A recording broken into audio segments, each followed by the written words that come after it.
Hello and Hi. welcome, everybody. We are so excited today to be talking about a brand new superhero video game focusing on animal rights and liberation. Joining us is one of the very big-hearted vegans, Patrik Baboumian, legendary strongman, game changers star in my book, and the creator of Earthraiser. And in this interview, we're going to be looking at the current concept for the game, how we can support the project, and get hyped about a hero for the animals coming to the video game medium. Thank you so much for joining us today, Patrik. Thank you for having me. It's always a pleasure. It's been so long ago, so I'm really happy to talk to you guys again, because we've talked a lot back when I was campaigning for the comic and everything. So really excited to deja vu a little bit with you guys. It is like that, isn't it? It's wonderful to have you back. I can't believe it's been so long already. So, yeah.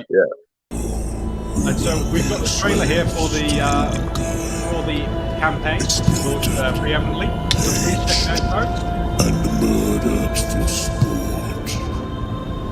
But then Gaia prayed for a guardian to liberate us from the hands of the wicked.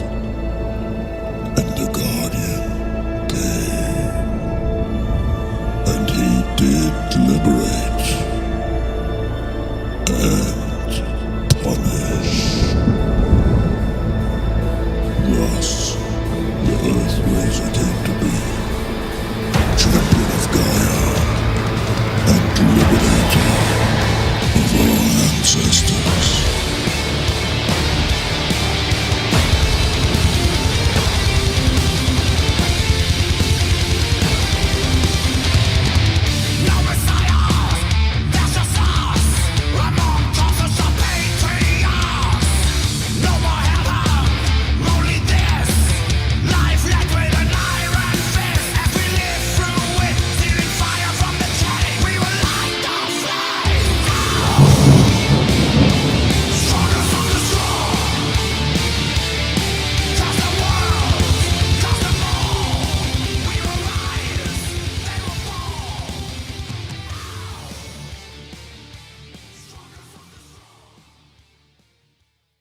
That is so cool.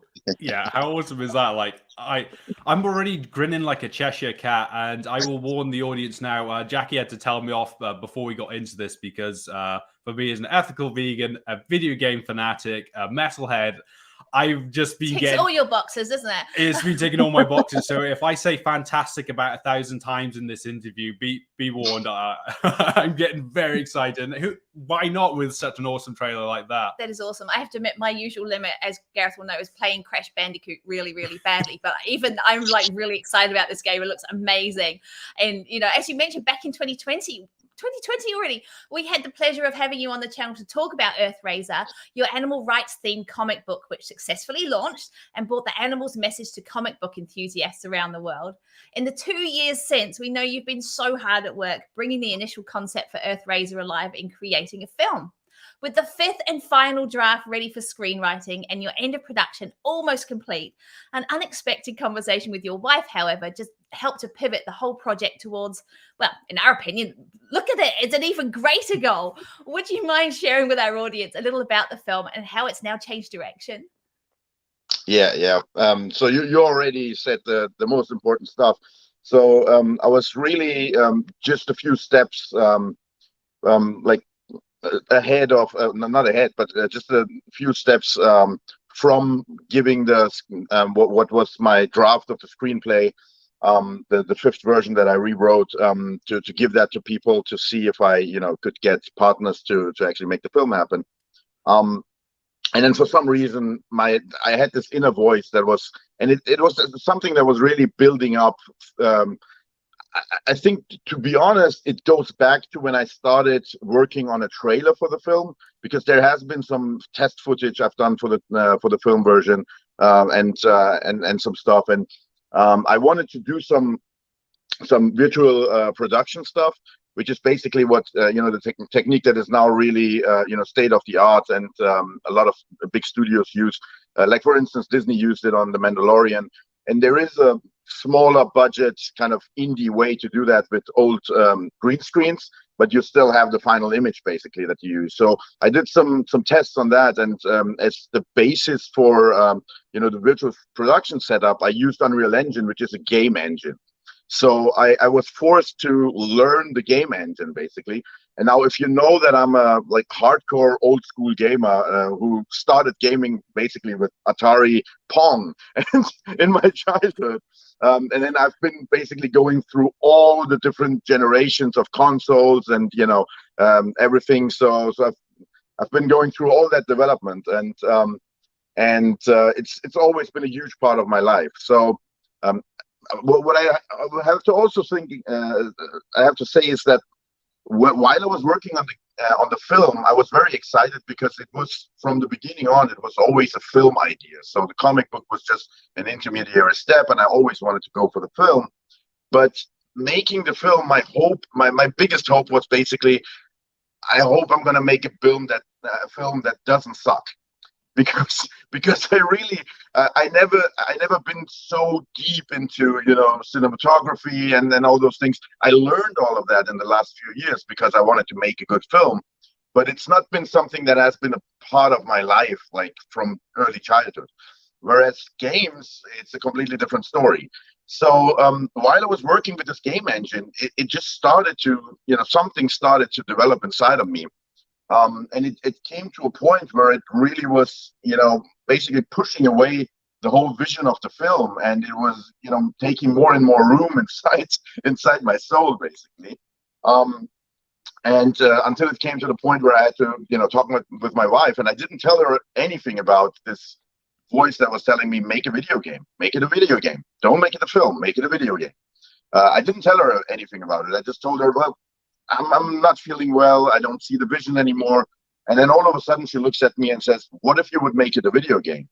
And like, that was a total liberation. And because it just pushed me over the edge, because at that point I thought, okay, maybe I'm not crazy, because as long as I was feeling that voice just inside of me, I just thought maybe I'm just a jackass.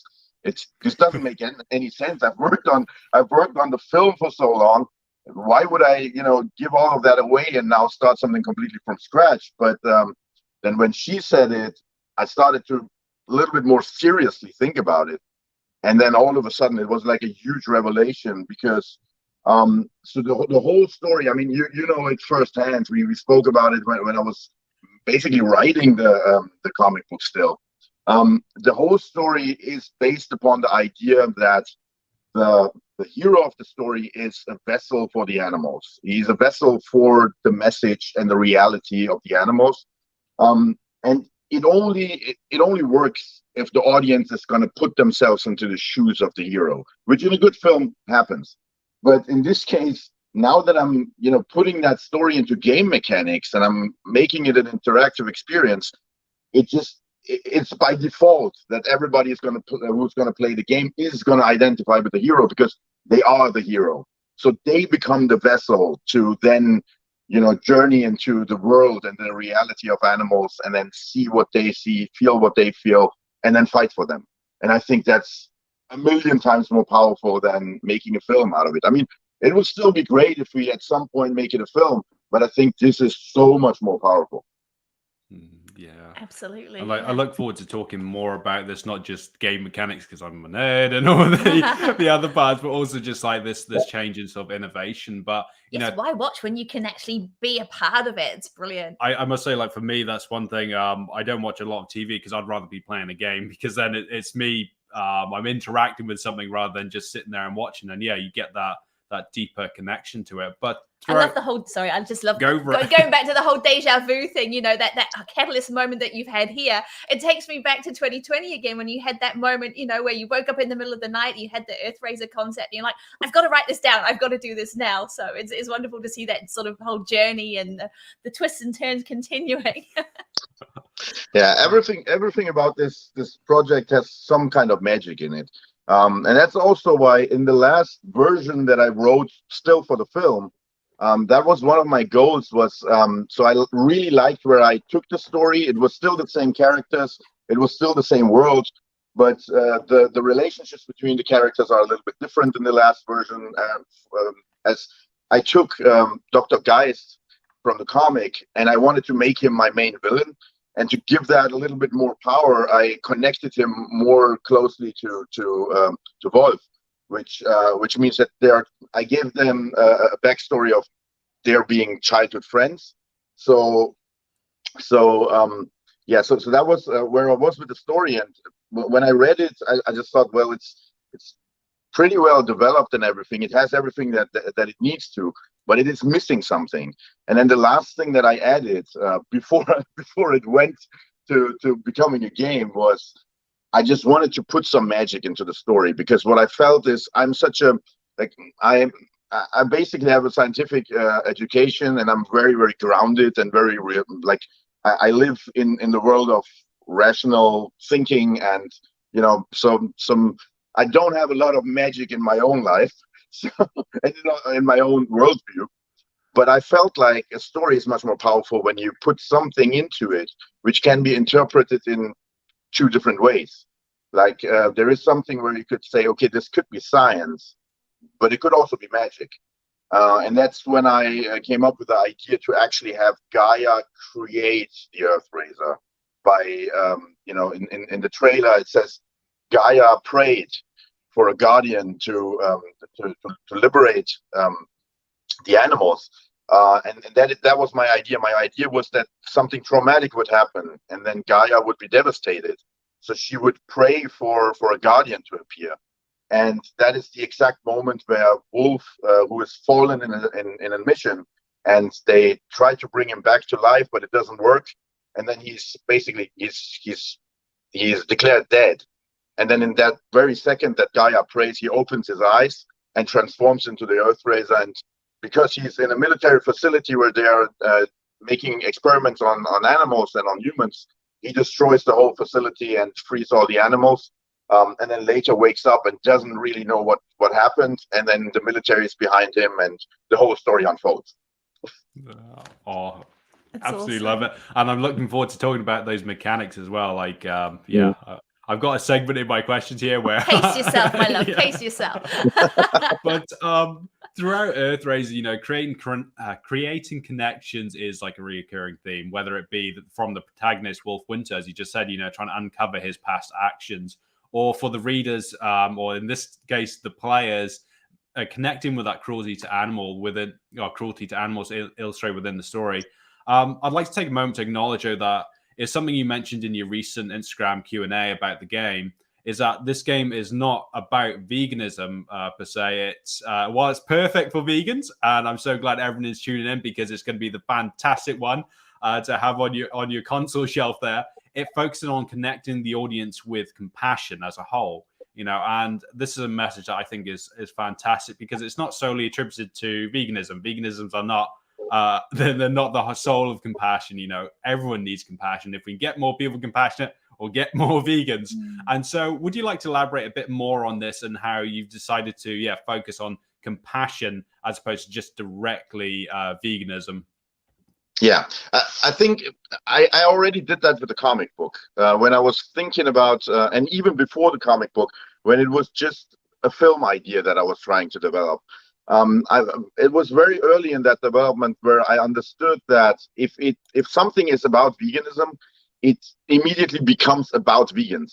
And I think that is something that is going to hold the message back, because when it becomes about vegans, it is kind of, it has an inherent aspect to it that separates basically between vegans and non-vegans. And that was not where I wanted to go. So where I wanted to go was I wanted to find some middle ground that vegans share with everybody else. And then I wanted to take that aspect and make it about that. Because, I mean, in the end of the day, I can make a great film that every vegan loves. And, it can be insanely inspiring and everything.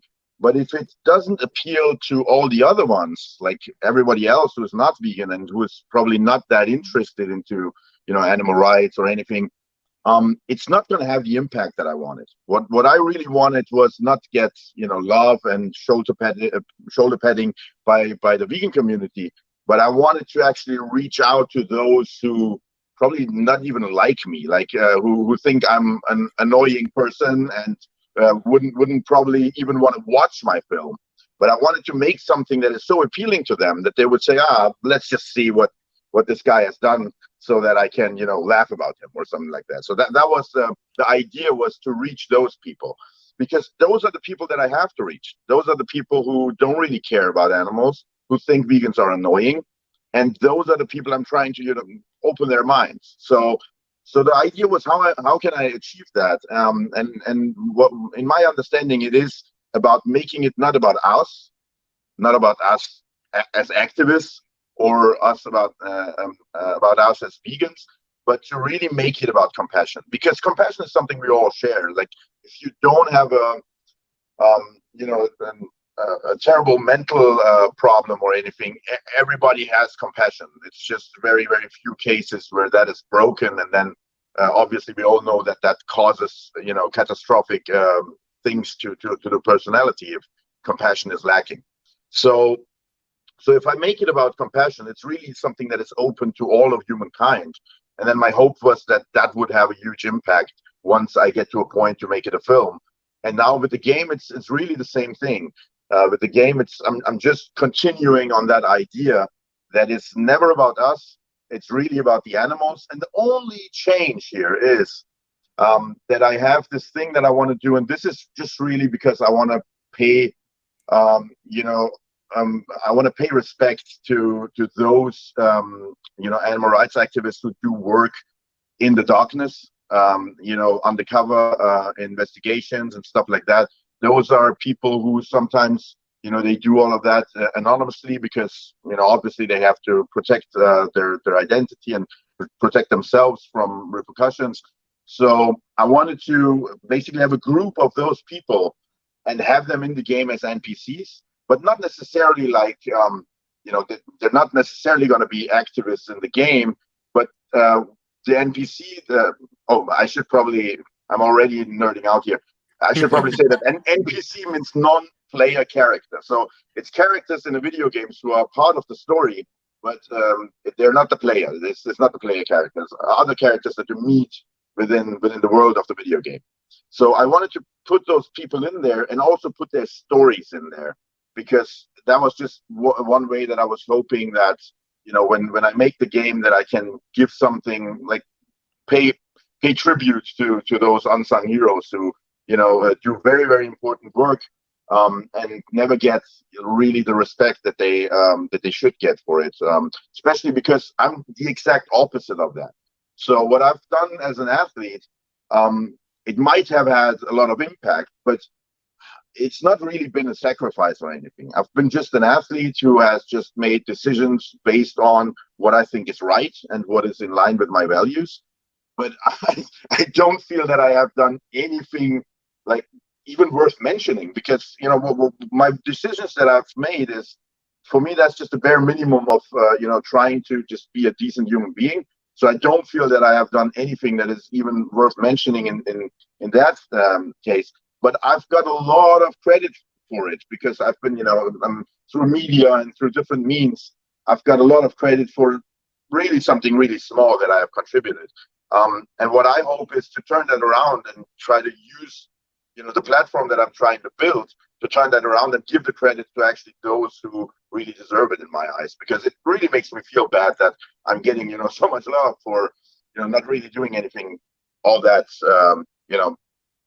all in my eyes, not that great. Well, we think you deserve a hell of a lot of credit just for being an outstanding role model. And this is the thing, there's so many different forms of activism, and you being a role model in the sporting field and everything you've done with things like Game Changers, Earthraiser, these are fantastic things that you brought to the world. And, it's been from your own creative power as well that, there's that creative activism out there now as well. And now this project too, which, we need to get behind, because, it's a fantastic step forward for activism. And yeah, we're so happy to have you with us in doing this. Like, definitely, and with you, like you say, the theme is compassion, and your compassion always shines through no matter what you do, whether you're lifting stuff, pulling stuff, you know, throwing stuff, smashing stuff. Exactly. And I love this platform. I love that, you know, it really does open another window into reaching a different, you know, a whole different range of people. I mean, I know plenty of people who aren't vegan but are mad keen gamers, and I know that they would love to see this game, whereas if I told them to go and watch a film, they'd be like, oh, she's trying to get me to watch a film, and you know, and, oh, heaven forbid, it might cause me to feel bad about something or make a change that I don't want to make, you know, in doing this and creating what you're doing and putting that person directly in there and dealing with these things. I think it's absolute genius move. And shifting to an interactive platform like a video game gives us, the players, as you say, an opportunity to be there and make that sort of deeper connection with the world of Earthraiser and experience it firsthand as compared to just watching somebody else do it. We'd love to know a little bit about the intended setting for Earthraiser, Gaia's Wish, and where or when we will be experiencing this story. Yeah, so I just want to mention something in regards to what you just said before I answer the question. I hope I don't. I remember the question after saying this. So I think what you just said, Jackie, is very very important, because as opposed to a film, I think there is a lot of people who refrain from, you know, watching terrible, you know, graphic videos about all the terrible things that we are trying to raise awareness about. And I think there's actually a really good reason for that. I think one of the reason for that is everybody knows when we watch those graphic footage and, you know, all those terrible things, we feel really bad, and we also feel powerless. Because you sit there and you see something terrible, and you know it's not like it is happening in front of you, so you can step in and change anything about it. It's like a nightmare. You're in a nightmare. You're watching the nightmare unfold, and you cannot do anything about it. And the reason I'm saying this is because this is the power of the change from a film to a video game. Because in a video game, I can show people the same graphic, terrible stuff, but now they can smash whoever is, you know, they are in the situation like it's real life, and it's interactive. So now they can, and this is why in the teaser it says deliberated and punished, because in the video game you can actually punish the bully. So if you see that somebody is doing terrible stuff, it's not a video. You're not sitting there helpless. You have a controller in your hand, and you can punish the hell out of them. So that is why I think, and that is why I think we can actually reach a lot of people who wouldn't watch the videos for very good reasons, because they know it's going to make them feel terrible. And my intention with your video game is I want to show them the terrible stuff, and then I'm going to give them the opportunity to do something about it. And the idea is that maybe is going to inspire some people to say, wow, it was awesome in the game to, you know, to see this terrible stuff and then to fulfill the mission and to become the hero, and that kind of carries over to their everyday life. And it doesn't have to immediately turn them into a vegan or anything, but if it even just gives them a push towards, you know, not looking the other way when they see the terrible stuff, and just doing something to help in you know, if it's for humans or for animals or whatever, that is already a huge thing. If I can, you know, reach millions of people and then give them that little bit of, you know, that extra push towards a good direction, that's great. And that would have never happened with the film. So even if I would have done, you know, made the best film possible, it could inspire people. But in a film, they never have the opportunity to actually be empowered by the fact that they can really go after the problem and they can actually solve the problem. And I think that is why the video game is going to be so much more powerful than any film could have ever been. Now I forgot the question. I knew that. I got it. It was the setting of the video That's game. the one. Yeah, but it's good. So the setting is basically very, very close to actually what you see in the comic. So as I said, the story has developed, but it's still the same world. It is still the same characters. And the story is also not, it's not like it's a completely different story. It just, it's just a little bit, you know, pacing has changed, and there's some extra elements who, you know, for the film were pretty important. And I'm going to carry over as much as I can from what I wrote for the film, because I have a 50-page scriptment basically that covers the whole film.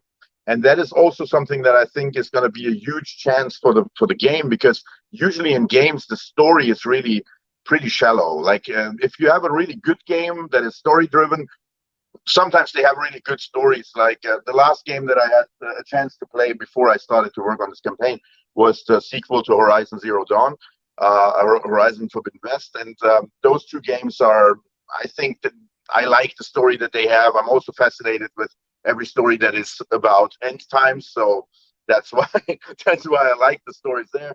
But it's very hard to find games that really have a deep, like very, very good developed story. And this is, I think, the great chance that I have here, because I've worked on the story for 2 years, and now I can take all that richness and all that depth that I have and find ways to use them for the world building of the video game itself. And that's going to give it so much more depth than you usually see in video games. And that's also the reason why I'm not even trying to make this an indie game, because I think, it would be possible to sit down just for 2 years, do nothing else, and then after 2 years maybe come out with some kind of interactive experience that I could just do on my own, and I wouldn't even need money for that because I have other means to pay my bills, so I could just do that. But the reason that I'm looking for funding, and that I also besides the Kickstarter, I'm also reaching out to publishers already, and I'm trying a lot of different things, because I think this story, it has so much depth and it has such a potential of the impact that it can have, that it has to be made as a AAA game. It has to be, even if you don't have the budget of a AAA game, even if we get something that is more akin to an indie game, which, and this is something that a lot of people don't know, an indie game is for instance, one game that inspired me is Hellblade, and Hellblade has had an indie budget, and that was 10 million. So that's still an indie game. So, but if my goal is to get a budget that would still be considered indie, but then to make that somehow to really feel and look like a AAA game, because I'm trying to get through to as many people as possible, and so the game has to be really attractive to get that across. And it's also, I think, the story, because it's so rich, it just deserves space. And in an indie game, you usually don't have as much, you just can't create as much content with a lower budget. And that's why I'm trying to make it really big. And I think that's one of the problems in the campaign, that I had a hard time, I think, in the beginning to really explain to people why it's so much money that I'm going for, because a lot of people don't really have a feeling for what kind of budgets video games have, and that there's hundreds of people sometimes working for 3 or 5 years, and it can be a budget of 150 million, and sometimes even way more than the biggest movies have, because it just costs so much money, and it's so much work to get all the different, all the content and all the assets that you need for a game to get that done, so that then you play for 100 hours and still get new stuff. So that's what I'm going for. I'm trying to make this really big, because I think that's the only way to to reach the potential that it has. But it's fantastic that you're aiming so high, and I know all too well about even creating small digital assets. Me creating the thumbnail for this video, it took me hours, and I didn't have to animate 3D or anything like that. I spent hours and hours just because I was just trying to get one screen looking good. So you did a great job. I really like it. Thank you. Yeah, I kept on tweaking it because I was like, I got to make sure Patrik likes it. Bromance aside, but yeah, mission accomplished. Yeah.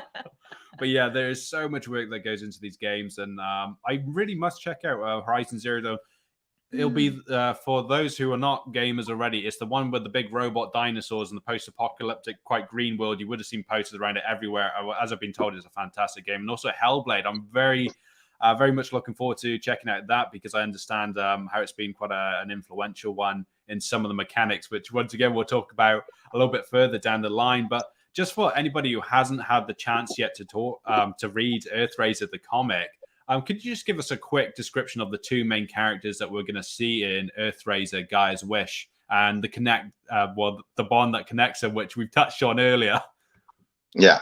So I'm gonna when I talk about the story, I'm gonna always talk about the last version of the story, because I think if I go back to the comic, then there's gonna be a little bit of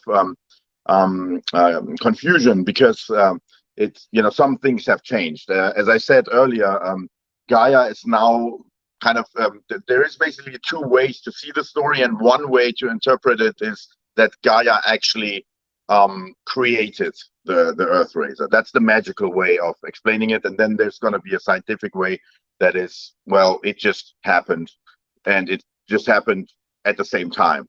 So then it's going to be up to the player, or it's going to be up to the audience to decide, which interpretation they like more. And so I'm going to talk about the beginning of the story in the last version for the film, and it's you just basically get introduced to this soldier who is, he's actually an ex-soldier. He's now working as a mercenary, and because as a soldier he has made so many traumatic experiences, because he just had to do terrible stuff, and he can't take that anymore. So now he works as a mercenary, and exclusively on missions where it is something about that if there are like civilians or children involved, or somebody who is really helpless and needs help, that's the only case where he steps in. And we see him on one of those missions. They're trying to it's basically trying to extract a group of kids from the hands of kidnappers, and in that mission he gets killed.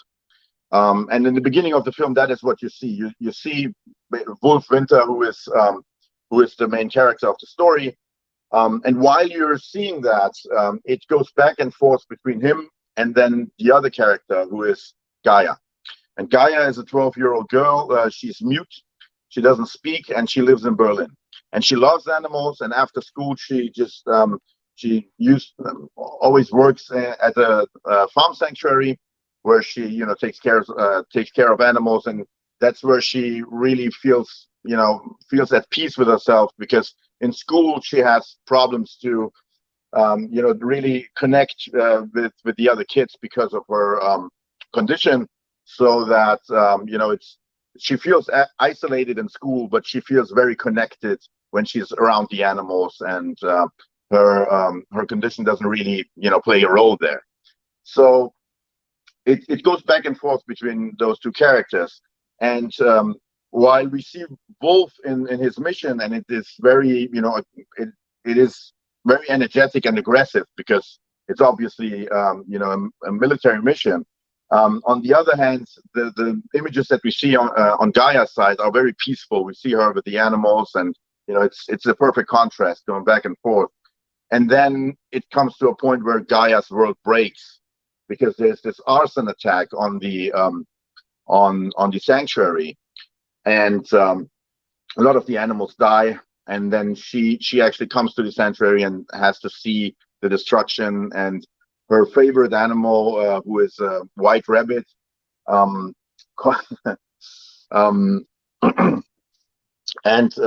he actually dies in the fire as well. So that is the moment where we really see her on her knees, and she's completely devastated because of that. Now, after that, and then right after that, we see that Wolf actually falls in his mission. So he gets assassinated. They actually fulfill the mission, and they're on their way back to the base, and then they get attacked by some assassins, and they specifically try to kill him for some reason, which is revealed later in the story what actually happened there. But we only know that he gets killed. And then his childhood friend, who is Dr. Geist, comes in and actually takes control of over his mortal remains, and tries to revive him with a strange experiment that involves some alien DNA and some like really questionable methods. He tries to bring his childhood friend back from the dead. And at the same time, we see Gaia in the evening after the attack, and she's really devastated. And then she sees basically a meteor, which is also a fallback to the comic book, where the whole procedure that Wolf goes through is on the basis of microorganisms who live on a meteor, who are extraterrestrials. So she sees a meteor, and then she basically wishes upon a falling star that a guardian may appear and save the animals and protect the animals, and also punish those who hurt them. And then in that very second, Wolf, who has been declared dead and the experiment didn't really succeed to bring him back, all of a sudden he opens his eyes, turns into, you know, his berserker form, and then destroys the whole and then I should probably say something about this berserker form. So the concept of the hero is that his condition is that he feels all the suffering around him, and when that gets too much, when there is basically the psychology about it is it is like compassion on overdrive. So while compassion just has you feel pain, for the individual that you see suffering, for Wolf it means he feels the pain on his own body. So if he is near a slaughterhouse, it feels to him like he's getting killed on like every few seconds. He's just getting his throat slit. So that's the kind of condition that he's in. And of course, that is not something that you can take without breaking. So there's a breaking point, and when he reaches that breaking point, he turns into a berserker, which is much like it's in terms of the concept, it's much akin to what happens to Bruce Banner when he gets too angry. But here it is not about anger; it is about pain. So when the pain gets too much, he turns into a berserker and then just destroys everything and does everything that is necessary to make the suffering stop. Which, if it's a slaughterhouse, it means he's going to destroy the whole facility and he's going to free the animals. And if there is anybody in his way, he's going to also hurt people, because he doesn't really have, the concept of a berserker is you don't have control over your actions. You're just running wild, and you just, you just go straight forward. You don't know who is friend or foe, and whatever gets in your way is going to just be Hulk smashed. So that is what happens.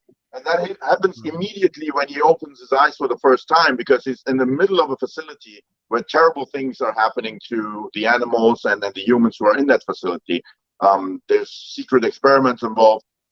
So the breaking point just happens right away after he opens his eyes, and he turns into the berserker and just destroys the whole facility. And that's the setting, and that's the start of the whole thing, and that's the main two characters. Right, best I grab my controller because I'm ready to play it. So yes, I love them both. I love Gaia, and I love that, let's face it, Earthraiser gets to do the stuff that we all wish that we could do as vegans and as activists as well. It's just like, we all wish we could go in there and just destroy all those slaughterhouses, and to get to do that vicariously is just awesome. We should really start talking about your bits you've been dying to talk about, I know. So before Gareth fully nerds out about the video game mechanics and features, we've touched on it slightly, but I think it would be a good idea to sort of explore this topic a little, because it is quite sort of controversial.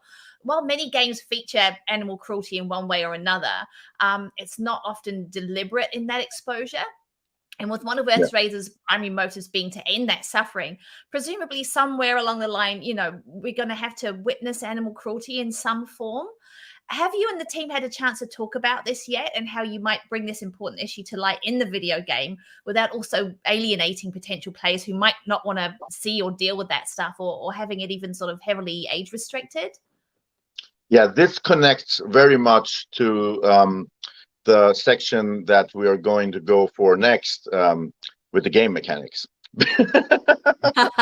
So this is directly placed into the game mechanics, because the game mechanics are the way I'm trying to achieve this like very, very tricky trick to have it both ways, basically, to show the terrible stuff, but to also not take away from the fun, which is, of course, a very, very, hard thing to do.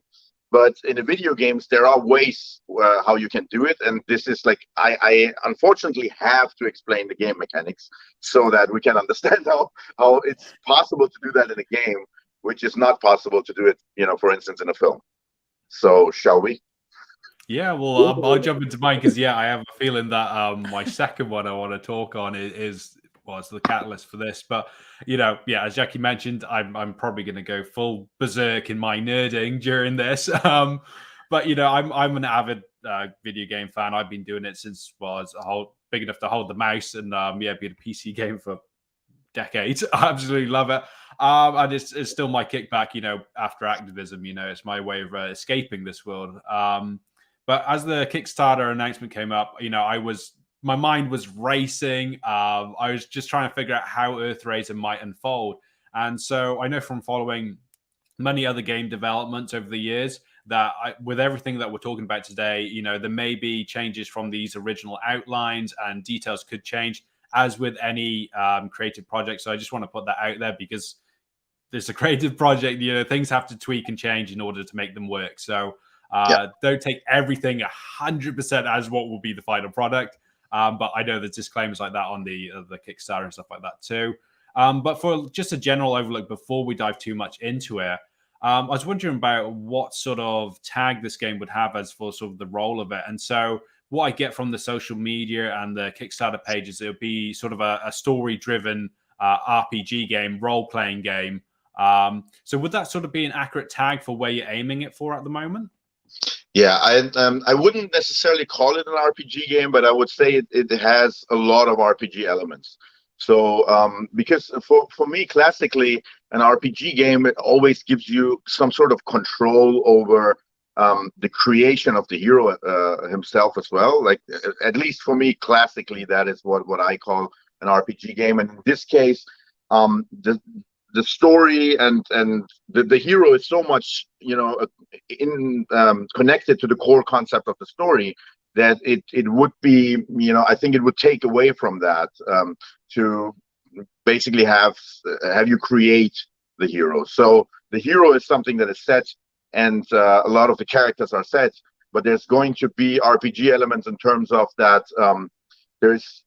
We have to go into the mechanics because there's no other way to explain this.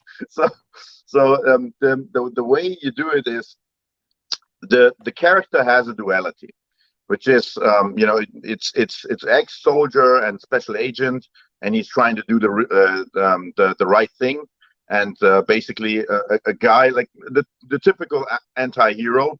So he is someone who has done terrible things, and he feels bad for it, but he's trying to do the right thing now. That's where he's at. And then when he turns into the berserker, this is like almost like a second character, because the berserker doesn't really care about anything. He just wants to make the pain stop, which is, of course, the perfect vessel to for a player to put them into a state where, if terrible stuff happens, you don't want to feel like if the soldier would, do terrible stuff to people, that would be very questionable in terms of his character. But because it's the berserker, and because the berserker is out of control, that kind of, it just opens up opportunities that you wouldn't have if you would have a normal character which is almost a split personality. So that's the setup of the character. And what I thought when I started thinking about this is that would actually be a perfect way to go directly with that into the game mechanics and give you two play modes, which means you always start a mission as the soldier, and you're trying to fulfill the mission with as little harm as possible to everybody involved. But there's only a set time, which means in the background there is a ticking time bomb that creates pressure, and that creates it just drives you forward, because at some point it's your condition is getting worse and worse and worse, and if the breaking point is reached and the mission is not fulfilled, you're definitely going to turn into the berserker, and then things are gonna go down. So that is the setting. And then what I thought is in the beginning of the game, it would be a suggestion that you're trying to avoid the berserker. You're really trying to avoid, doing damage and doing harm. But in the course of the game, the one thing is that you're going to learn that at some points the berserker is needed, because there are some missions that only can be, solved with the berserker, and which opens up like just two different game strategies. It's what in a lot of games would be called stealth mode as the soldier, and then the other would be all guns blazing. So like you just jump into battle and you just destroy everything and just kill all the enemies, which is the berserker, obviously. So that's like two different ways to play the game, but also goes hand in hand. And then with games, you always have a progression system. So one of the reasons that games are fun is because your character progresses during the game and gets new abilities, so you feel like more and more empowered. And that progression system is going to be represented by an ability tree that also has this duality, which means you can get better and better as a soldier if you play a lot as a soldier.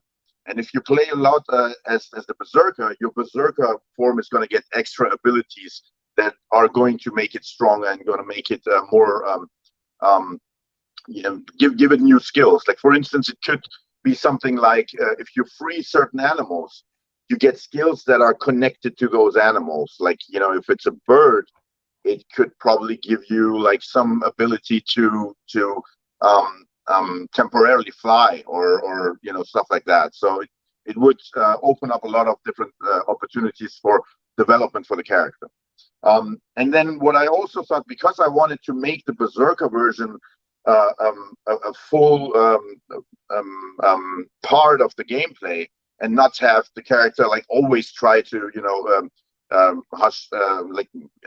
try to avoid it, what I thought is at some point in the game there's going to be actually a point where you can take control of the berserker. Like if you develop him far enough, at some point you can actually control him and you can use him without having to harm everyone, because then it's basically like a paradigm shift where all of a sudden you are the berserker, you have all that power, but you're also in control and you can also make smart decisions. So you have the best of two worlds. So that would be like a big milestone on the way to fulfill the final mission and change humanity in the end of the game. So that's that. And then one thing that I think is very important, at least to me, I don't know if it's too nerdy, but this sense of controllessness while the hero is the berserker. I actually took a lot of time to think about how I would take that and put it into a game. Should I explain it, or am I getting too technical? Oh no! Like I would love to hear that. I just I'm just so far with everything. It's I'm loving hearing even more about this and the mapping of the sort of skill tree and that connection to the different elements that you're introducing from like different animals and such like that. I'm interested also. It'd be cool to see how you do the negative like connotation and the negative like sort of implements in the early game from when you have the berserker, so that then you don't have people just leaning straight into it. I just want to go berserk all the time to try and build that balance. That's not you talking from experience at all, is it? Maybe. Because it makes me also think about other games such as some of the earlier Far Cry's. I will point out now, don't play the most recent Far Cry because they have the depiction of cockfighting as an entertainment system in it, so don't play that one. But the earlier games, they had that stealth mechanic when you're taking down outposts and such, and you could go full guns blazing, but there was a lot of fun to be had in trying to be secret and stealthy and get around it. And so some great things. Even Assassin's Creed, I believe, also had sort of a similar sort of mechanic to that as well, but not with that sort of ticking time bomb. All of a sudden, the berserk is going to come out. So I think it's fantastic. And I assume where we're going to be heading now with the mechanics is something that I've dubbed the amnesia mechanic with Wolf and losing control. So I really look forward to, you explaining this because, for me, I was thinking, how do we forget what's happened when we're in control? But I'll let you take it from here. Yeah, I think I'm very, very excited about this aspect because I think it is probably the most important aspect of the game mechanics overall. So it took me a lot of time to come up with something that works. because so the reason that it's tricky is with the film, as we already said, you just watch some story unfold, and you're not controlling it anyways. But with the game, the fun aspect about the game is that you are in control. And if I want to, if the Berserker comes out and all of a sudden I take that control from the player, it's not going to be fun. Like it would be pretty easy to have controllessness by just taking away the control from the player. So he's sitting there with his controller and, being sad because he can't do anything. But I didn't want to do that. So I wanted to keep him in control, but at the same time, have him experience controllessness and have him experience like some kind of going amok and doing stuff that he regrets afterwards. So having stuff unfold that you're not in control of. And what I came up with is very powerful because it doesn't only solve the problem of having that experience, but it also introduces maybe the most important aspect of the game, which is, so my idea was, you're hearing the voices of animals while your state is getting worse and worse and worse, and you're getting closer and closer to the verge of breaking and turning into the Berserker. So you could hear animals basically angry and crying for help, and you hear those voices, and you somehow want to help, and you somehow want to fulfill the mission. And the more aggressive the voices get, the closer you get to losing control. So that creates the dynamic. And then what I came up with is, when you turn into the Berserker, what if all of a sudden I just take you as a player and put you into the body of the animal, that the animal that's that was in your head as a voice. Now all of a sudden you are in that animal, which means you become the cow. So now you see the world out of the eyes of the cow, which is, I think that is the most powerful thing that you could do to someone who doesn't want to hear the story of the cow. You just take them and force them into the cow. And now they have to fight for their life, because now you have a butcher in front of you and he's going to try to kill you. And if he kills you, well, the game is over. Then you have to start from where you were, where the last save was, basically. You have to start over again. So you want to survive. So you're fighting for your life as a cow, while on the other end, the Berserker does stuff. So you're not in control of what the Berserker at that point does, but you're in control of, trying to save the cow. But now I still wanted to give the player the opportunity to also control the Berserker. So I thought, what I'm going to do is I'm going to have them jump back and forth, which, if you don't do it well, can be probably game breaking. But if you do it in a smart way, I think it's going to be very trippy. It's going to be some experience that nobody has ever had in a game, which is, what I'm hoping for, that this is going to be one of the things that are going to, also make a lot of noise when we start really hyping up the actual game when it comes out. And it's going to give you a very, very different experience. And it also is, going to solve the problem of, really getting that perspective that you normally don't getting that perspective of the cow. Like, what I'm trying right now is I'm trying to set up sort of a visualization of the gameplay that I'm now just explaining. I'm trying to visualize that in a trailer. It's obviously way too early to have actual gameplay. So we're not trying to have actual gameplay, but we're trying to have animations and things that represent the gameplay, how I imagine it. And then the idea in that, so I have sort of a story for that. This basically the fight ends with you being the cow, and you see the Berserker enter the room, and then the Berserker, while you are the cow, just beats the living hell out of the butcher that is trying to kill you. And then there's just a cut to black, and the next thing that you see is you're half naked in the forest. You wake up, and all of a sudden in front of you there's a talking meerkat. So in the new version of the story, there is a meerkat who is a companion to the hero. His name is Miles, and the meerkat just tells you, man, buddy, you've done terrible yesterday. I told you have to be more careful. And then he shows you a newspaper, and in that newspaper it says that in the middle of Berlin there was an attack on a slaughterhouse, a lot of workers have been injured and hurt, and the whole facility has been destroyed, and hundreds of animals are roaming the streets of Berlin, and people are very happy and are petting them, and it's a very surreal kind of thing. So there's a mix of great stuff and terrible stuff that has happened. And the meerkat is basically, from the beginning of the game, it's a companion and mentor to you. And the meerkat is also gonna, explain basically how the game works to the player, so that everything makes sense. That's awesome. And for visual,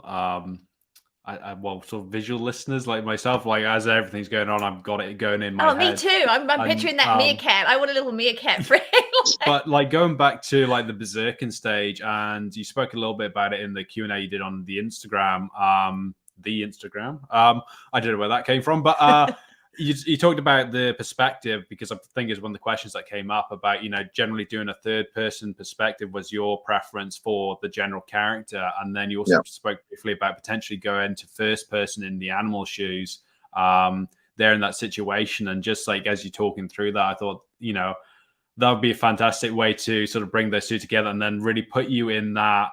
It's like putting you in that nightmare state then when you're the animal, because then you have control, but then you still controlless almost, because how are you going to fight them? How are you going to manage, like, you're in that hopeless situation. And so I can't wait to see this developed. And I think it works really well into our next question, just the innovation of this all. Absolutely. I was just thinking, listening to you, Patrik, I've been thinking about, I'm a terrible gamer, absolutely shocking. My ability is worse than a 5-year-old's, but I really, really want to play this game. And it had me thinking of all the games that I've played in the past that, actually exploit animals in some way. Normally you get to ride some kind of animal, or you get to use them in some way. And it's so refreshing that, this is just as far removed as possible from the case in this game. And before we went live, Patrik's been telling us that he's literally been staying up all night working on this, and no wonder. I can imagine your mind has just been buzzing. It's just got me so excited just listening about it. And as Gareth said in the Instagram, you shared your love of innovation and how this project has opened up so many more possibilities by becoming a video game. And with a recent study out about the effectiveness of theory-informed documentaries, there have been more questions raised as to, whether film is where we should be putting the majority of our attention these days.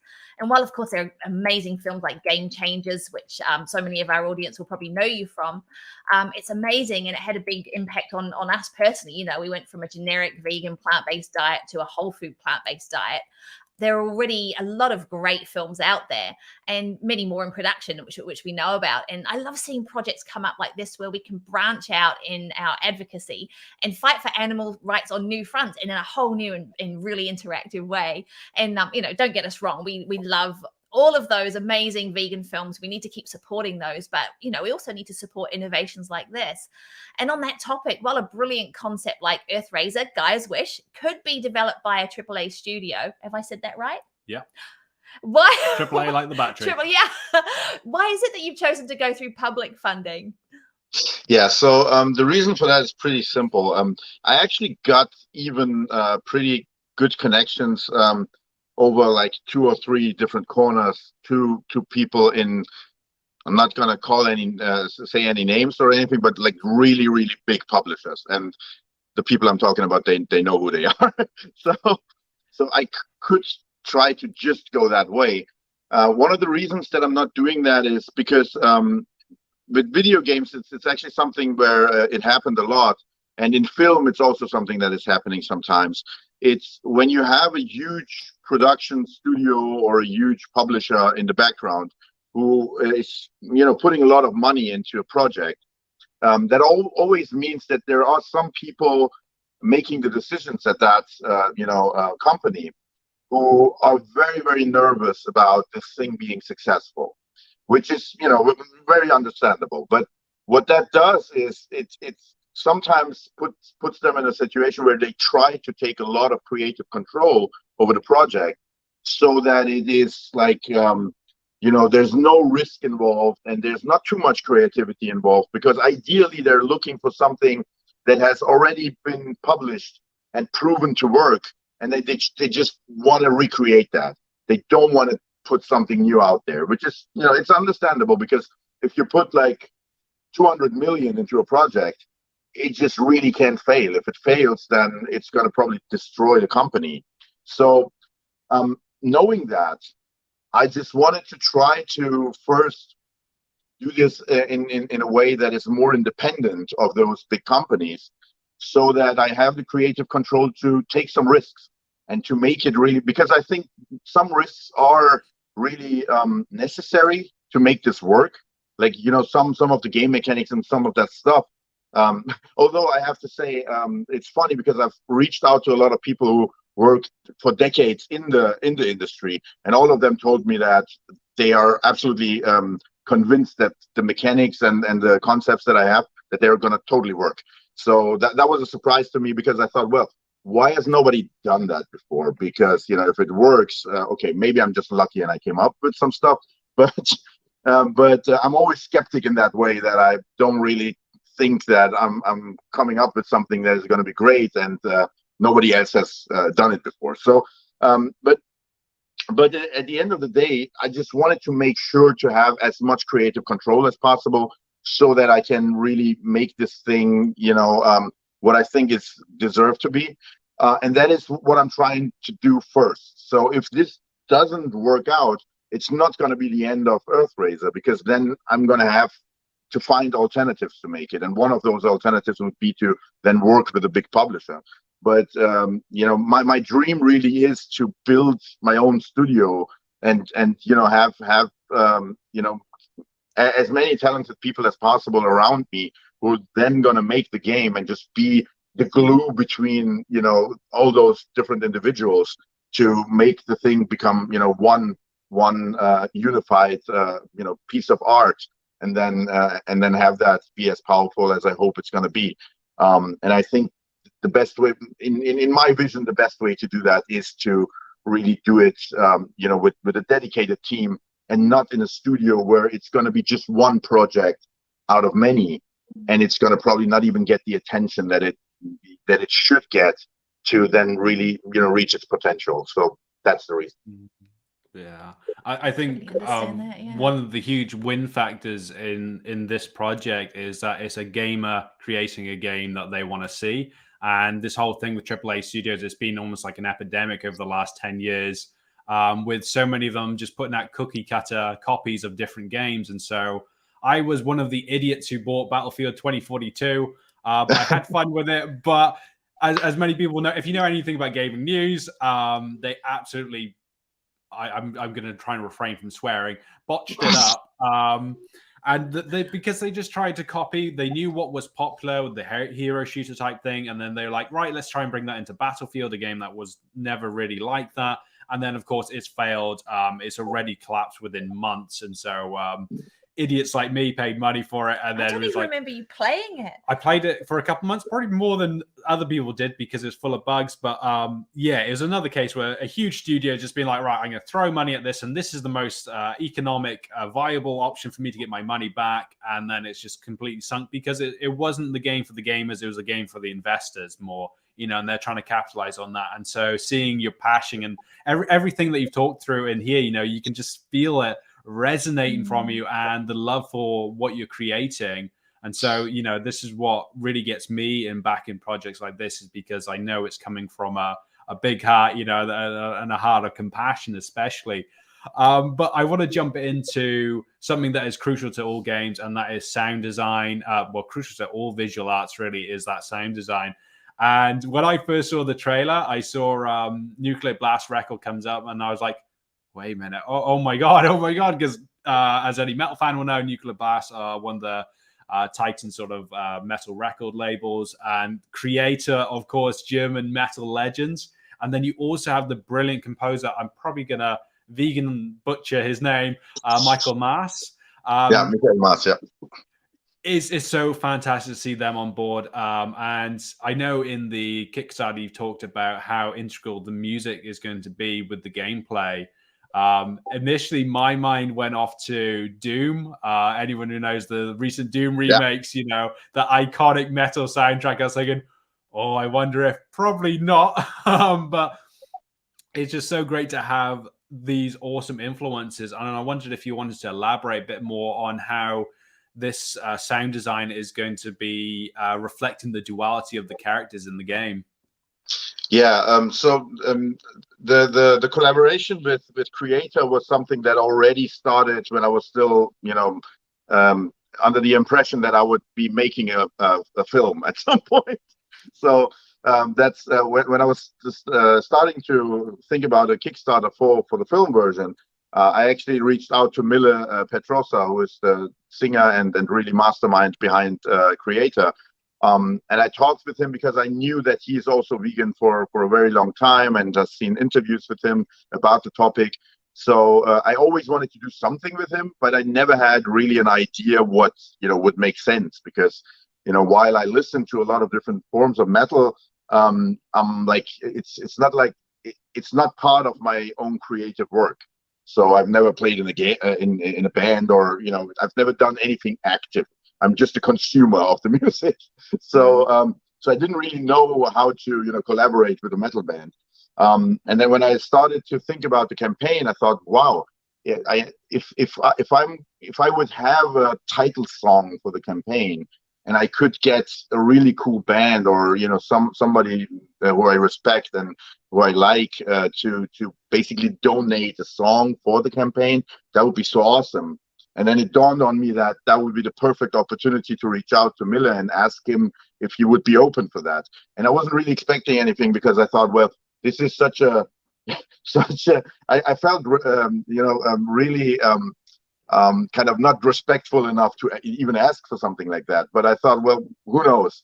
So what I did is I reached out to him, but I really gave him two options. I said, if you would be kind enough to give me, one of your songs for me to use in my campaign video, and if that is not something you don't want to do, what we could also do is that later on, when I have budget and when I'm going to make the game, when I'm going to make the film, I can give you the job of writing the title song for the film, basically.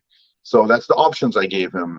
And then I brought him also the comic book and some goodies and stuff, and gave all of that to him. And he looked at it, and he really liked the comic book, and we talked a lot, and he liked all of it. And then he said, well, I'm going to do both. He said, I'm going to give you a song, and the song that I'm going to give you is a song that is going to be released in a few months. So that is Strongest of the Strong. That is the song that we used. And so we then went on to, kind of snowball that whole idea into, why don't we just release the song and the campaign at the same time, which, for me was really something so exciting. And I'm also in the music video of the song. So it's like interwoven in so many different ways. That's so cool. Yeah, it really, and then also so the producer in the studio, so Mille told the producer who I am and showed him some videos of me, doing stuff, and some footage out of the game changes. And then the producer obviously didn't know what I was doing beforehand. So when he saw that, he came up with the idea where he said, well, the song's title is Strongest of the Strong, and we have a shouting chorus. Would you want to be part of that chorus, the main voice or something? And I said, whoa, I don't know. I wasn't really, prepared for this. It was really something spontaneous. And then they just took me and put me into the booth, and we just recorded me shouting it over and over again. And so I'm also in the chorus of the song. So it's like it's super interwoven, and it's such an honor to even be part of all of that, and it's really a dream come true for me. But it also put me in a situation where I had to have the campaign finished at a certain point. And then when I made the turn to making it about a game, it just put me in a position where that was 3 weeks before launching the campaign. And now I had to basically get a trailer and get everything done within 3 weeks, which is, of course, impossible. And then that is one of the reasons why the campaign was really, really stressful to launch.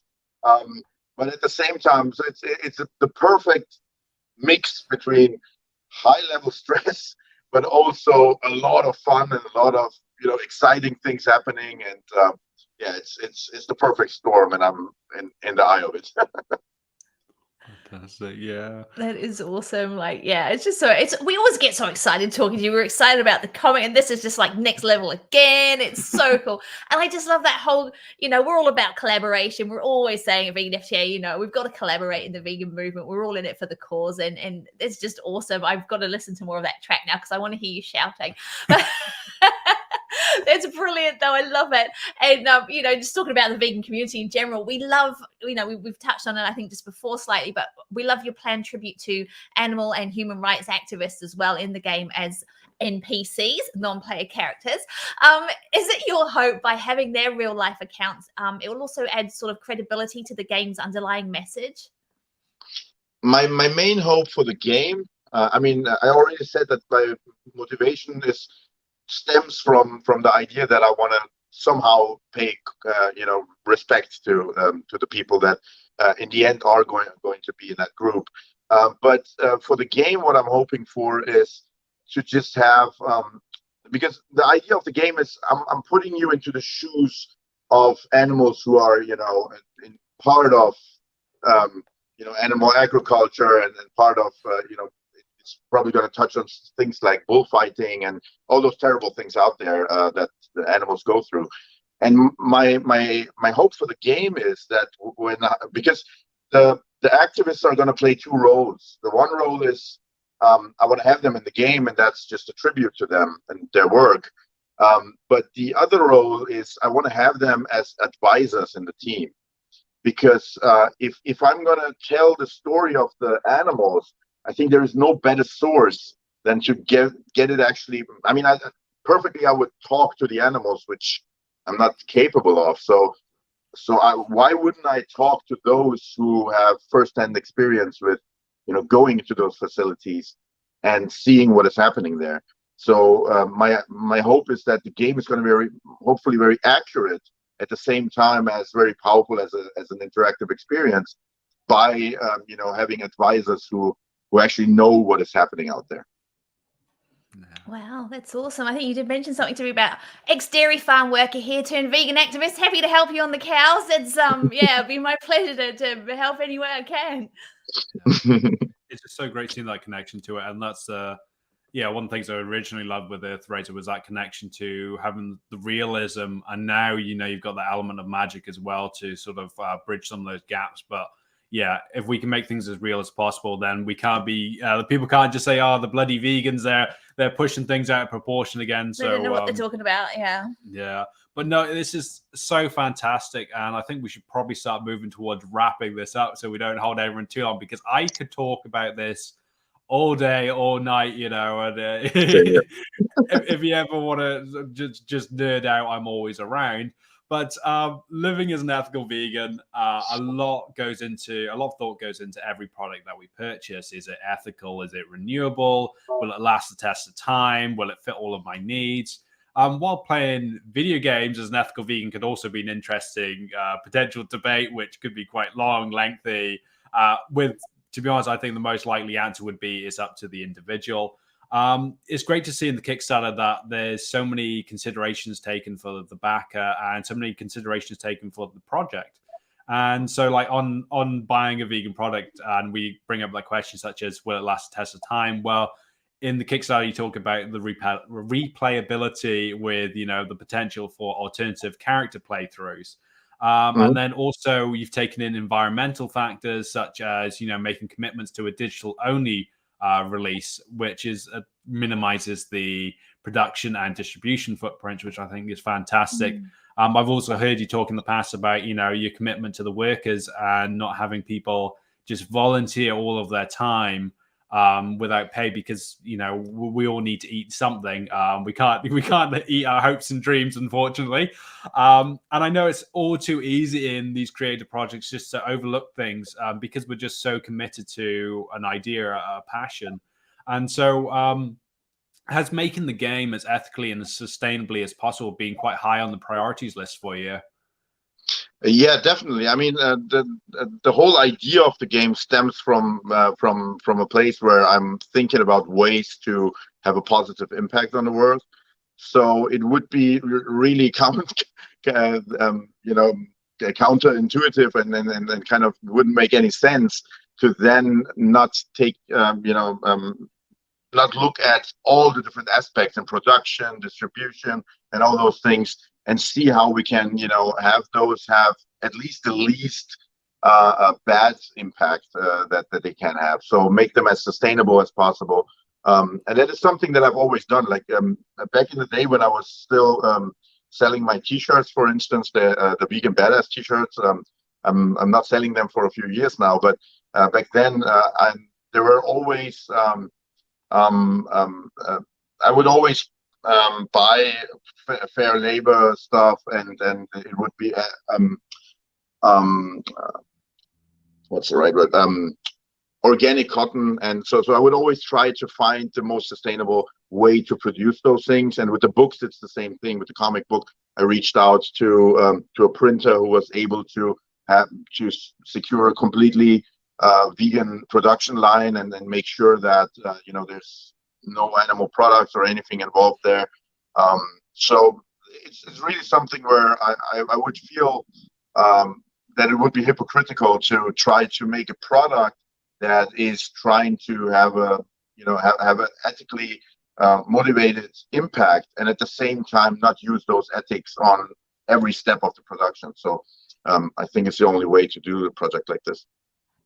And that's fantastic. There's so many things out there that you don't know about it until you actually look into it. Like, with the clothing production, there's vegan inks and everything in that part. With the book, even book bindings for like your larger books, so many of those aren't vegan. There's just so many little integral parts, but it's fantastic to see that as you're progressing through this, you're keeping your morals and ethics aligned with the whole production. And, it's one of the things we love. I am very disappointed, though, that I can't get a Vegan Badass shirt, because that's been one of the ones I've been like, sort of like, I really need to buy one of those one of these days.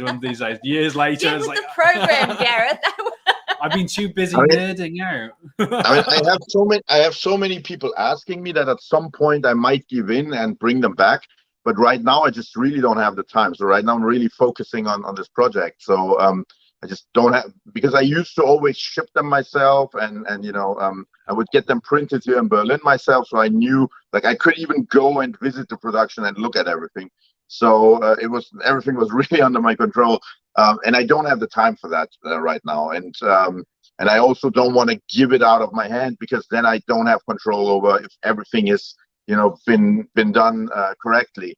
So I might bring them back once everything is running smooth with this, and I have the time to do it in the right way. But I think one thing that I want to really mention that you just said is, for instance, with the binding of the book, that's a great example of something that is really tricky in the production process. And I think one mistake that a lot of people make that makes them not look at those aspects is that they think, oh, well, it's going to make the product that much pricier, because that's really what happens. You have to basically pay triple the price to have the glue be vegan glue instead of non-vegan glue, and that sometimes holds people back from doing the right decisions. But what I did is I was just creative. What we did is, you don't have to have a glue binding.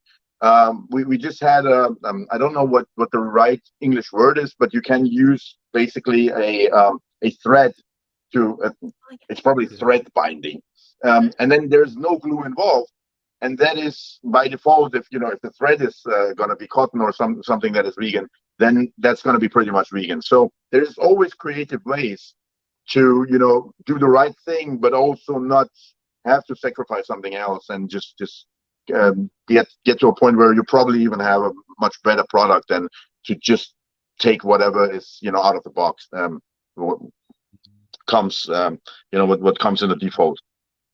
Absolutely. Where there's a will, there's a way. We're all about thinking out of the box, aren't we? As vegans, anyway, we're well used to that, and it's become very apparent to me that I've got to get practicing. I'm going to have to kick Gareth off the console here, and I need some serious gaming practice before Earthraiser Gaia's Wish comes out. But you've mentioned it on your Kickstarter page, the campaign page. But what platforms do I need to be practicing? What ones are you hoping to bring this game to? Yeah, so really the only game that really inspired my first steps when I started to think about the game mechanics, because it's always you always go from your own experience towards then creating something new. It's basically impossible in a world where you have almost 10 billion people. It's impossible to start with something that has never been done right away. So you always take something that you have seen in the world, and then you take that and make it your own. And for me, and then I always want to be really outspoken about this, because it's a game that I really, really respect, and that I think is really a piece of art, is Hellblade, which when I was thinking about this, how to visualize, and also how to make that experience of feeling what the animals feel, I immediately thought of Hellblade, because in Hellblade you have a hero, a female Celtic warrior, and she suffers from psychosis. So she, among visual hallucinations, she also has auditive hallucinations. So she hears voices. And I played the game, and it was, it left an impression on me. And I immediately, when I started to think, how am I going to give the animals a voice, I thought, wow, I'm gonna do it the way they did it, because she, out of her trauma, she has voices of her father and different figures within her life, in her head, saying terrible and saying punishing her with what they say. And I thought, well, that's the most impressive and most powerful way to give the animals an actual voice, because what if you would hear the voice of the animals in your head, and that's the voices that you hear. So that was my starting point. And then that's where I then built all the other mechanics around it. So I'm really outspoken about this. That's been a huge inspiration, and I have a lot of respect for the team as well. But yeah, that's fantastic. I've really got to check this game out afterwards, and yeah, I'll be interested to see how they've integrated it. But I think what we're hoping to find out as well is what platforms is in Xbox, PC, stuff like that as well, that the game might potentially be coming to. Yeah, so by default, I'm going for a PC release, because I think that is probably the most kind of accessible platform for everyone. That's the idea. And then I would try and hope that I'm going to get it on as many consoles as possible, because I'm really, I'm really a console player. So as I already mentioned, I started playing Pong on the Atari console back 100 years ago, and I've been basically going through, in my childhood, going through all different console generations. And I always thought, if at some point I'm going to have a child, I feel so bad for the child, because when it comes to the world, it's going to see the high-end, super realistic games that we have now, and it's not going to have the experience. Like, I was so fascinated as a child, going from generation to generation, and having something that started with Pong, with just basically two sticks going up and down, and something between them going back and forth, to the games that we see today, that are hyper realistic. So that was so fascinating for me, and I always thought, if you're born in the time that is now, it's just really so unfortunate that you can't see that progression and really appreciate what technology makes possible today. So that's why it's really close to my heart to try to get it on as many consoles as possible. But that is always something that is a little bit more tricky, because there's licensing involved, and there's sometimes also politics involved, because there is some rivalry between the different platforms. I'm not going to say anything about what I'm talking. Everybody who plays knows what I'm talking about. So really, it's hard to predict, because we're so early in development right now. We are just building the team right now. So it's impossible to say where it's going to be, but PC is the default, and then I'm going to try to get it on as many platforms as I can. Yeah, and that's the thing as well with consoles too. We may have new versions of them coming out, and so with some of them, the programming may have gone from C+ to C++, and they may be C+++++ by the time things are ready to come out. So there is that part of the development too. And so, yeah, I'm really excited to see how it comes out. I'm very happy as a PC gamer that I will be able to get my hands on it no matter what.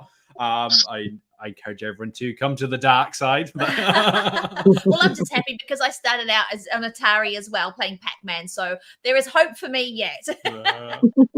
Maybe there needs to be the Earthraiser, the Atari controller, the board with the two little knobs. Oh yeah. That might help with my lack of coordination. Yeah, Earthraiser edition. But we've talked a lot about this throughout the project, but this is on Kickstarter right now. And so for anybody who's interested in becoming Wolf Winter or Gaia, please go to the Kickstarter campaign page and consider backing this project. But are there any other ways that we can help you in supporting this campaign? And I'll just quickly say, I'm going to chuck the link in the comments again. So folks, click on that link, go check it out. Do it. Yes, we've heard the concept. We need to make this happen. Yeah, I mean, what something that everybody can do is just spread the word. So, the campaign like this really stands and falls with the community that supports it. And not everyone has to really contribute money into the campaign. It's also not, it's one thing that everybody can do is really just, spread the link around to the campaign and just tell their friends about it. Because even if you're not a player yourself, you might have a lot of gamers in your social surroundings. So just getting the word out is really what's most important. So so that is something everybody can do. And I also want to use this opportunity to actually announce something, because I'm going to add one new category of rewards to the campaign, because it's right now it's not really on track to being successful. So it's going to go for another 36 days, but it's not looking like it's going to reach its goal. So one thing that I'm doing a lot of tweaks, but one of those tweaks, and I want to announce it here so that everybody has the chance to hear it here first, is that I'm going to add a category of rewards that is, so the rewards they contain a lot of goodies like stickers and posters and those little things that are lovely, but are not really necessarily connected to the game itself. So one thing that I'm going to put in there, because right now the first tier where you get the actual game, the digital deluxe version, is starting at $100, which for a lot of people might be just way too much. So what I'm going to do is I'm going to have a new category, and it's going to be 50 euros, and that just contains the game. So that is for those who say, I don't need stickers, I don't need a poster, I don't need all that stuff, I just want to play the game. Right after this, I'm going to go into the campaign, and I'm going to add that in a few minutes. So if you go there like in the next 30 minutes or so, you're going to have the possibility to just get the game basically for $50. And it's also worth mentioning that if you get the game inside of the campaign, because it's, of course, I appreciate that you're paying for something 3 years before, in the best case, getting it. What I'm going to do is you get a license for all versions of the game, which means you can then get the PC version, and if there are versions on the consoles, you get them for the same price as well. So you don't have to pay anything extra to play it on all platforms you want to play it on. Fantastic. That's a great reward to have, and especially with having that multi sort of platform version of it. I can actually see someone on our YouTube has chimed in with asking whether there will be some merch to buy for it. So is this one of the options you're going to look into doing for potential fundraising as well, or maybe slightly further down the line? Yeah, I mean, I have to see which direction we go. Of course, I would really consider all different means to just get it done. So there's different possibilities, but right now I just want to focus on the campaign, because that is we only have a limited time to make that happen. So right now my focus is really there. But then after the campaign, I'm going to look into different things. I'm hoping that the campaign is going to be successful, because then that's going to make everything else a lot easier for me. So of course I would really love to see the campaign be successful, and that's where I'm putting all the time and energy right now. Absolutely. And even I know that anyone knows that a great game, a truly great game, which, you know, this is so much shaping up to be, it's worth waiting for, even if you have to wait a few years, isn't it? Yeah. It's worth every second of it and worth every bit of that effort. So please, for all of our audience here, go click on that link, go check out the Kickstarter page. Even if you can only contribute a very small amount, you know, it's about the numbers, not necessarily the financial numbers so much. As many supporters as we can get behind this project, the more we can bring activism to a video game format, which is a fantastic project. I can't wait for this myself. Hopefully I'll be getting the stickers and posters and you'll be seeing them all up over the walls when it does happen. But check yeah, out the trailer. If you missed it at the start, check out the trailer, because I think we'll run it again at the end here. It's fantastic. And I'm thinking of all the people that I know that game, because it doesn't scream, you know, this is a game for vegans. It is just a, you know, like it's a vegan badass game. So I love it. There's one more thing. I'm gonna also come out with new trailers right before the Easter holidays. I'm gonna come out with trailers that are basically covering aspects of the gameplay, because in the trailer that you see right now, it's animals from the future talking about the basically what is going to be the setting of the game, and they're talking about the Earthraiser as a mythological figure who lived in the past, which is, you know, my way to take a project that doesn't have any gameplay yet and still say something about the project and give you some kind of you know, the vibe of the whole thing. But in the next step, I have already started to work on gameplay aspects, and I'm going to bring additional trailers that are going to be, well, I don't want to, you know, spoil anything or so, but what I can tell you is that if you liked the old trailer, the one that we're going to see here and that is already published, you're not ready for what's coming next. Awesome. So like right now, what I'm working on is one of the first enemies, who is going to be a butcher, and he's introducing himself in the trailer, and there's like a lot of meta vibe and a lot of there's a lot of fourth wall breaking, and you know, there's some trippy stuff happening there. So I'm really excited to see how people react to this. And what it touches on is really that the animal agriculture and the animal you know, industry, that it doesn't only exploit, of course, the animals, but it also exploits the human beings who work in it. And I'm trying to kind of get that across in the trailer by taking my enemy out of a game where you don't care about, you know, what the enemy thinks, and have him talk about that. So that is going to come out in a few days, and it's going to be crazy. Awesome. I cannot wait for that. Well, what we'll do is we're going to play the trailer again, folks, just so for anybody who's joined late can see it again. And it's just badass. I've already watched it about 10 times. Are we just able to do what we promised we would do? Actually, yes. I was going to do it after, but we'll do it now.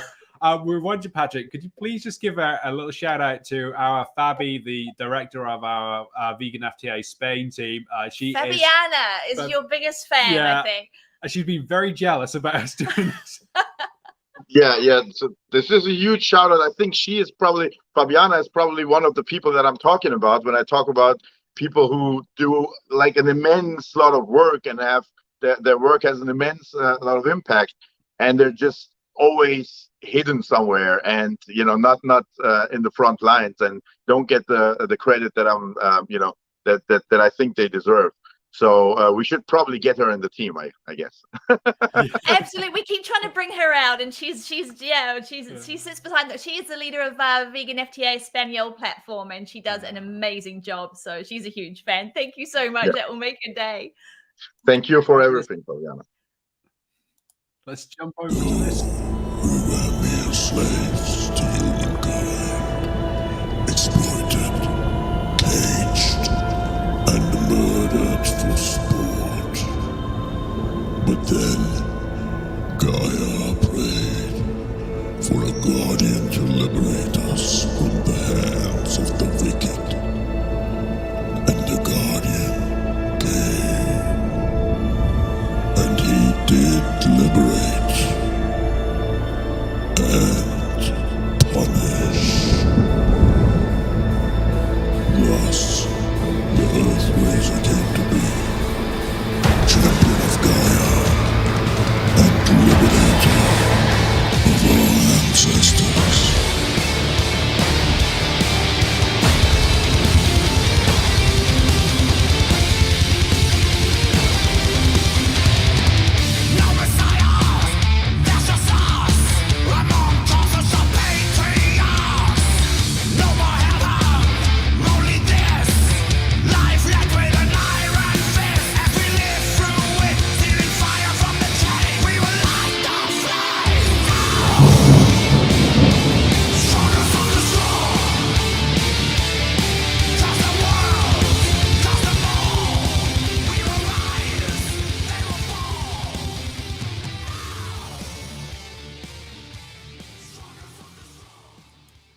Awesome. Well, thank you so much once again for joining us today, Patrik. This has just been an absolute pleasure. Just love to have you on the channel today. Hopefully I wasn't gushing too much and getting too lost in my own nerddom, but I thank you so much for this. And folks, get over to the Kickstarter. The link is in the comments. Please support this project. Follow Patrik on his social media platforms at Patrik Baboumian.